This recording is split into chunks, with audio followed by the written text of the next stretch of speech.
C'est votre rendez-vous estival sur France Bleu. Chaque matin, un auteur de livres d'histoire sur Paris qui connaît Paris sur le bout des doigts et les stations de métro comme sa poche. Grégoire Tona nous a rejoint. Bonjour Grégoire. Bonjour Ségolène. On décortique donc l'histoire des stations. Aujourd'hui, on s'arrête à Sèvres. Sèvres-Babylone, qui est une station qui est située à la limite des 6e et 7e arrondissements et puis qui est une station correspondance des lignes numéro 10 et numéro 12. Alors, on remonte aux sources. Quelle est son histoire ?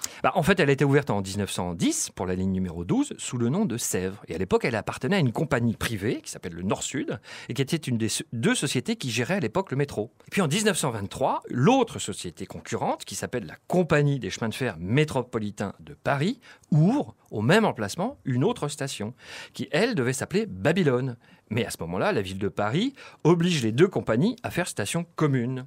Alors, à un petit détail près, on peut remarquer que les rancunes de l'époque ont été tenaces et vous pourrez regarder sur les quais de la ligne numéro 12, le nom de Sèvres apparaît en majeur, alors que sur celui des quais de la ligne 10, c'est le nom Babylone qui lui est en majeur. On a du monde qui passe à la station Sèvres-Babylone ? Oui, on peut dire que oui, parce qu'elle fait partie du top 80 des stations les plus fréquentées, avec à peu près 5 millions de passagers par an, dont une partie se rend notamment dans les magasins du Bon Marché. Ah oui, voilà. Dont avait parlé Émile Zola. Absolument.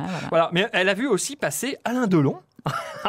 En 1983, qui a tourné plusieurs scènes d'un film qui s'appelle Le Battant, mais qui n'est pas resté dans les annales. Je ne m'en souviens absolument pas. Voilà. Bon, il en a fait quelques-uns comme ça. Merci beaucoup, la station Sèvres-Babylone. Métro Mon Amour, c'est à retrouver sur francebleu.fr. Et chaque matin, avec vous, Grégoire, on se donne rendez-vous demain. À demain, Ségolène.